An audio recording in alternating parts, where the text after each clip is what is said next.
Adolf Hitler. Siapa yang tidak kenal orang ini? Diktator kejam, seorang mesin pembunuh, serta orang yang paling ditakuti oleh kaum Yahudi. Adolf Hitler lahir pada 20 April 1889 di Braunau am Inn, sebuah kota kecil di Australia. Dia lahir dari seorang pasangan Alois Hitler dan Clara Polzel. Fun fact, mereka berdua adalah sepupu. Adolf di masa kecilnya bercita-cita ingin menjadi pelukis, namun ayahnya selalu menentang cita-citanya itu. Hal ini yang membuat Adolf dan Alois Hitler selalu berkelahi karena Adolf adalah anak yang keras kepala dan tidak mau ikut perintah orang tuanya. Saking keras kepalanya, Adolf selalu menentang seluruh aturan yang ada di sekolahnya. Guru-guru Adolf mengakui bahwa Adolf ini memiliki bakat yang sangat luar biasa. Namun di samping bakatnya yang luar biasa itu, dia memiliki sifat yang sangat buruk, yaitu susah diatur, keras kepala, dan ingin melakukan hal-hal yang hanya dia inginkan. Di tahun terakhirnya di sekolah, dia bahkan tidak mengikuti ujian akhirnya atau abiturnya, yang membuat dia tidak memiliki status lulus SMA. Di 1903, Alois Hitler meninggal dunia.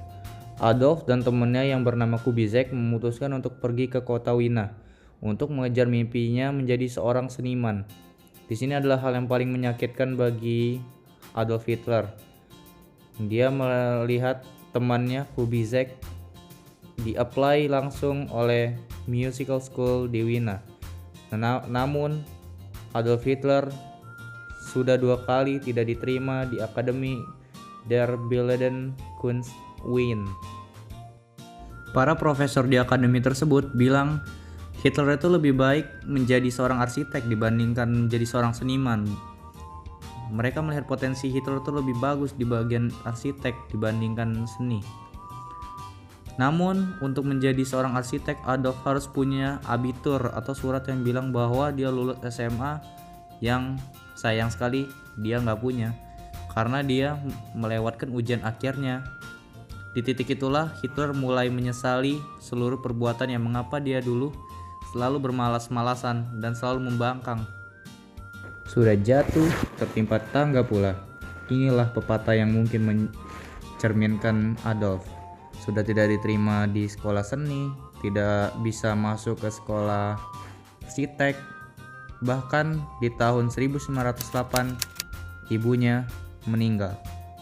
Kecewa, sedih, dan depresi itulah yang dirasakan olehnya. Hingga November 1908, dia memutuskan untuk mengasingkan dirinya di kota Wina.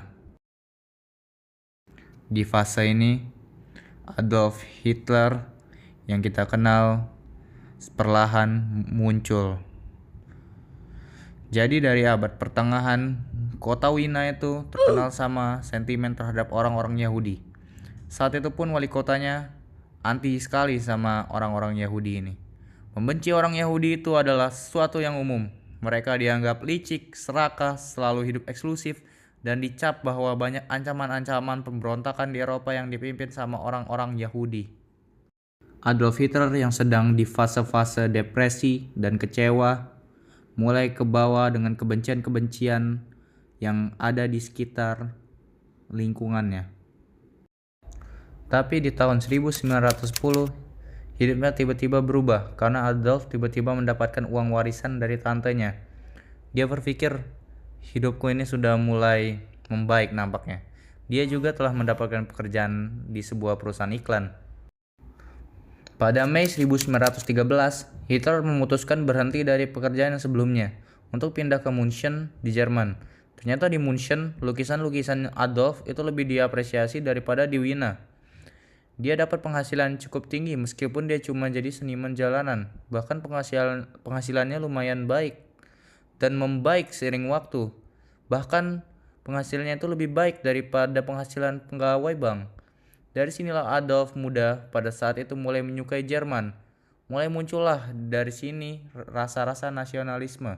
Sampai ketika Perang Dunia Pertama dimulai, dia tuh bahkan mendaftarkan dirinya jadi tentara Jerman, walaupun dia tidak punya pengalaman militer sama sekali. Walaupun Adolf tidak memiliki pengalaman militer apapun. Jerman yang tidak memiliki personil perang atau kekurangan personil perang memutuskan Adolf ditugaskan untuk menjadi kurir informasi ataupun barang. Walaupun pekerjaannya lumayan berbahaya dan mempertaruhkan nyawa dengan jiwa nasionalismenya yang tinggi, dia melakukan tugasnya dengan baik, tidak pernah mengeluh, dan kalaupun dia terluka, dia pun meminta agar dia ingin kembali ke medan perang apapun yang terjadi. Adolf itu menjadi prajurit yang sangat setia dan berani banget selama dia bertugas. Dia juga mendapatkan 2 penghargaan termasuk Iron Cross First Class yang sangat langka. Di tahun 1918, sayang sekali Jerman berhasil dikalahkan oleh tentara gabungan Amerika, Inggris, dan Prancis. Kekalahan ini membuat banyak banget warga Jerman yang kecewa. Bahkan masyarakat Jerman juga mengalami krisis ekonomi dan jadi mudah terhasut oleh fitnah dan propaganda. Banyak juga pemberontakan yang mulai terjadi dari kalangan komunis Jerman, dan ternyata di zaman itu propaganda sangatlah bekerja. Sampai pihak militer Jerman itu juga menyebarkan propaganda yang bilang bahwa mereka itu kalah bukan karena dikalahkan sama musuh-musuh mereka, namun karena ada pengkhianat. Adolf pun juga percaya. Ditambah lagi di Juni dan Juli 1919, saat pemerintah Jerman itu memberikan rakyatnya kesempatan untuk berbicara, Adolf maju dan bilang, "Saya menolak kaum Yahudi dan saya percaya bahwa mereka adalah otak di balik pemberontakan komunis." Dan karena dia emang mempercayai hal ini, ditambah dengan rasa nasionalismenya yang tinggi, dan dia juga jago ngomong, ternyata orasi pada hari itu menangkap banyak sekali perhatian dari publik Jerman. Banyak orang yang merasa bahwa orasi Adolf Hitler itu membara semangat mereka, menyentuh emosi dan menumbuhkan rasa nasionalisme mereka. Dan dampaknya, dia sampai diminta oleh petinggi intelijen militer pemerintah Jerman untuk menjadi intel. Dia disuruh menyusup ke dalam salah satu partai politik baru yang bernama Deutsche Arbeiterpartei (DAP), yang waktu itu dianggap membahayakan pemerintah Jerman karena diminta pemerintah, dan karena Hitler memiliki jiwa nasionalisme yang sangat tinggi, dia pun menerima perintah dari pemerintah tersebut. Lalu masuklah dia ke partai itu. Tapi saat di partai tersebut, dia mulai seperti lupa kalau dia itu punya tugas sebagai intel. Karena dia tuh didengar, di-respect, dan menjadi bagian yang penting dari partai DAP. Sampai di Maret 1920, dia memutuskan untuk keluar dari Intel Jerman dan menjadi bagian dari partai DAP. Dan sejak Adolf jadi bagian dari DAP, yang mulainya cuma dengan 50 orang, tiba-tiba punya ribuan anggota yang percaya dengan jiwa mengelora Adolf Hitler.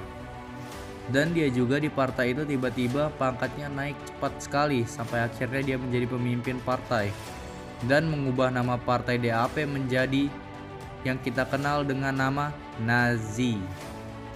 Saat memimpin, Adolf ini mendapat dukungan kekuatan militer dari seorang yang emang anti komunis. Dia dapat bantuan keuangan dari bangsawan Jerman. Pokoknya di bawah kepemimpinan Adolf, Nazi itu jadi kuat banget. Tapi ternyata keberhasilan dari partai ini gak cukup bagi Adolf. Di atas langit masih ada langit, kata dia. Adolf merencanakan kudeta untuk menggulingkan pemerintahan Weimar dalam waktu yang sangat cepat.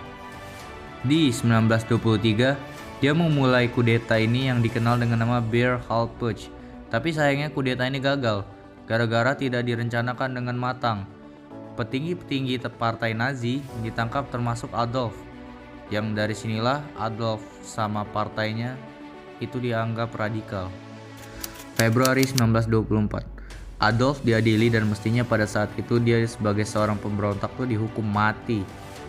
Nah, tapi di hari pengadilan pemerintahan pusat itu memberikan pers nasional juga internasional untuk meliput proses pengadilan Adolf.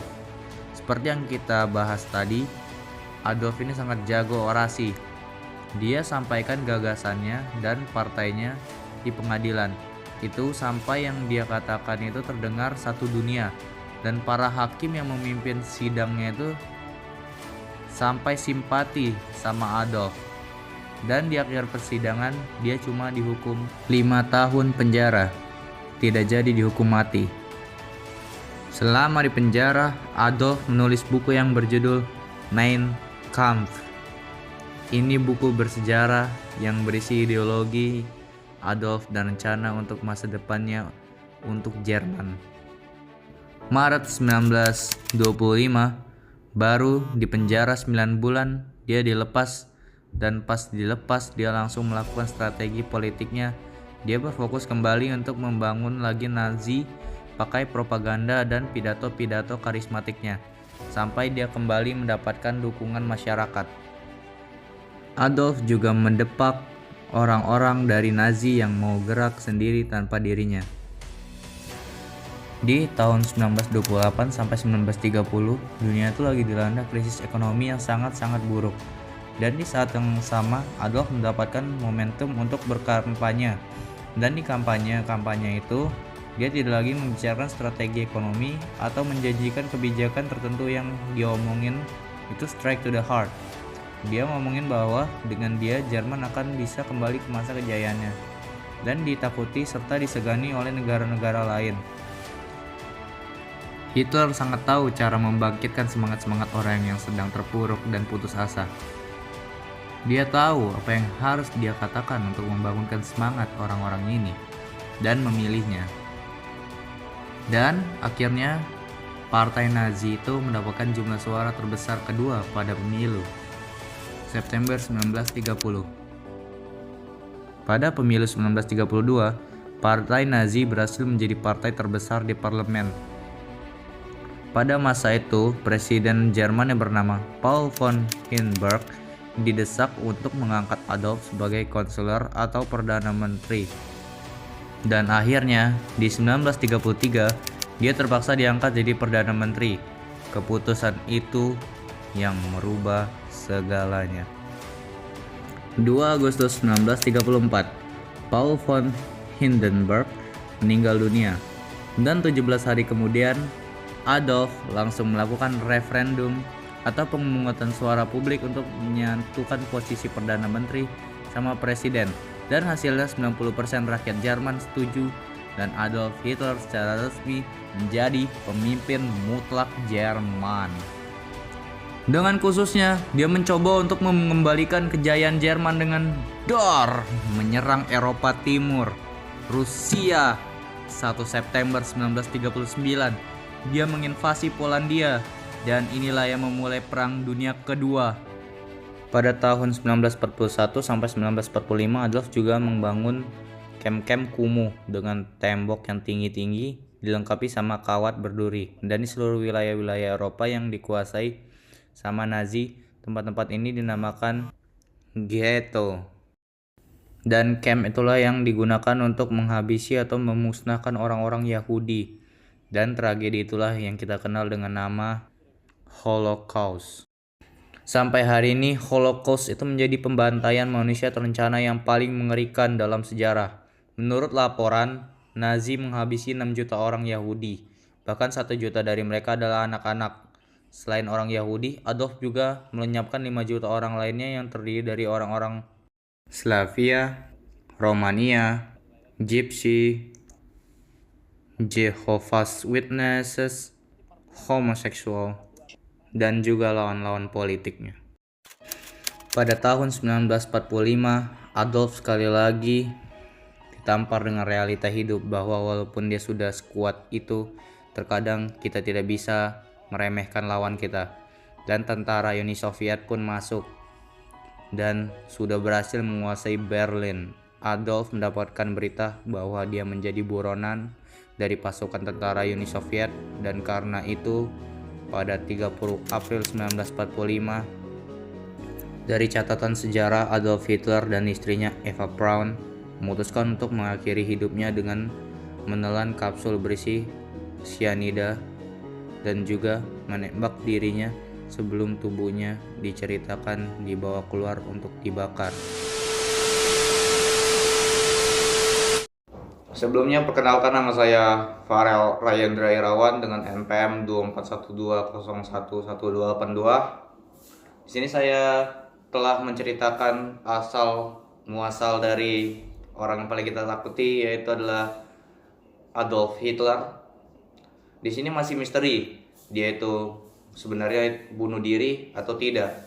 Dikarenakan di catatan memang dia ditandai atau dituliskan telah meninggal dikarenakan bunuh diri, dikarenakan cyanida dan juga menembak dirinya lalu dibakar.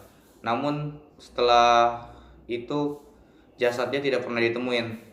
Makanya di sini banyak sekali muncul teori bahwa Hitler itu mati di nganjuk, Hitler itu sebenarnya nggak mati, melainkan pergi dengan istrinya. Ya, tapi ya catatan sejarah dan catatan sejarah, Hitler telah meninggal dengan cara bunuh diri.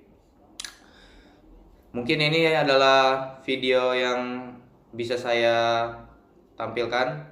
Mohon maaf jika banyak sekali yang miss dalam video saya.